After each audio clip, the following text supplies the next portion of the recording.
The chronological Bible reading for April 4th is Judges chapters 13 through 15. We meet Samson, but before we meet Samson, we meet his parents. And even before that, there's a brief introduction to Samson's life. The Israelites again did evil in the eyes of Yahweh, chapter 13 begins. So Yahweh handed them over to the Philistines for 40 years. Again, God hands over his people to their enemies so that his people will learn. It's when they fail to repent of their sin that God says, okay, I think you've had enough. I'm going to strip some things away from you now to get your attention. And then he goes to the wife of the man who was incapable of conceiving a child. Have you noticed a theme in these people who have amazing testimonies going all the way back to Abraham and Sarah? And then later we'll read about Hannah, who was to birth later in life the prophet Samuel. Isn't it interesting how when God withholds something from someone, he often, when their hearts are right, will give them something greater than they may have ever hoped for in the beginning. We don't learn much about Manoah's wife and Samson's mom. We don't even know her name. And yet for Manoah and for his wife, their season of being deprived of the gift that they longed for ended up with a fulfillment that must have surpassed their wildest expectations. They went from having no children to having one son who was the deliverer of all Israel. And for thousands of years, his story has been told all around the world. It's incredible, isn't it? I think it's interesting to note that Manoah, his name means peace. He's from the tribe of Dan. Dan means judge. And he's from a place called Zorah, which means hornets. It's through Manoah's line that the stinging, swarming Philistines would be judged and peace would eventually come. And the angel of the Lord appears to Manoah's wife while she's out in the field, and he says to her, "Your son is going to begin to save Israel from the hand of the Philistines."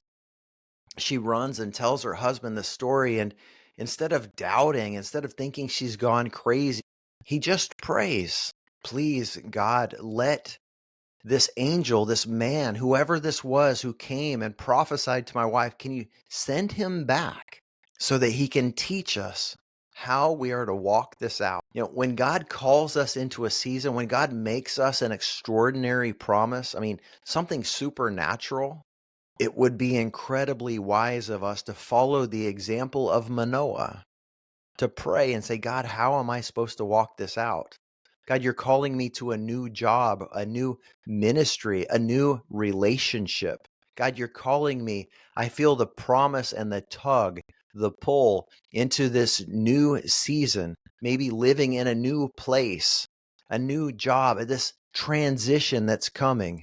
A lot of times Christians want to stand on the promise, but very few Christians are willing to wrestle with God on how they are to walk that out. Wouldn't it be a great life lesson for all of us if we could learn from the successes of other people rather than having to learn everything the hard way? Let's declare over ourselves that we are a people who learn the wise way from the biblical examples, from the life examples of people we know. Let us be truly wise and learn from what other people do so that we don't have to make mistakes and learn the hard way.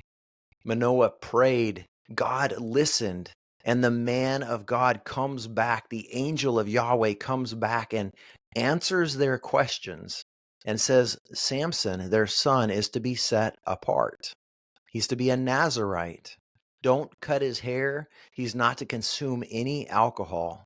I think God is stirring in the hearts of his his sons and daughters right now to put away alcohol, step away from alcohol, stop focusing on the haircut so much and start focusing on the heart cut, that we would cut away the flesh of our hearts that pulls us towards the world. That's circumcision represented.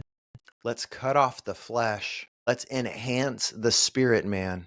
I find it very interesting that Manoah prayed about how they should raise the boy, but it doesn't seem to indicate that they prayed about what they should name him. It just says in the beginning of chapter 14 that when the boy was born, Manoah's wife, the boy's mom, named him Samson, which means son.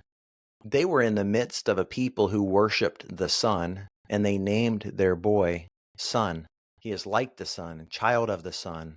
I wonder if Samson was the center of their universe in some ways. I wonder if their relationship with their son became such that they idolized him and they elevated him above the relationship that they had with his creator and their creator. Isn't that the temptation that we Christians have, to worship the gift that God has given us? Do any of us love our children more than we love our God? Or are we like Abraham, who love our children so much, but we honor our God so much more? It does our children no justice when we elevate them above the God who created us and them. And God used all of it for his glory, for the advancement of his kingdom, to achieve his purpose, even against the Philistines. But I wonder if Samson was so idolized by his parents and so spoiled that apart from giving him alcohol and cutting his hair, did they just give him everything he wanted? When he came home and said, I see a Philistine woman who is beautiful, I want her, go get her for me as my wife. And they tried reasoning with him, but he wouldn't listen. I wonder if their caving and giving him what he wanted, even though it wasn't good for him, was a pattern that had begun very early on in his life.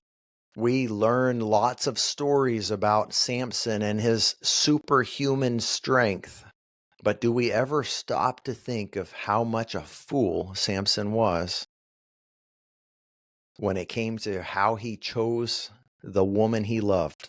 Because as far as we can read in the scriptures, none of these three women that he gets entangled with seem to love him very much at all.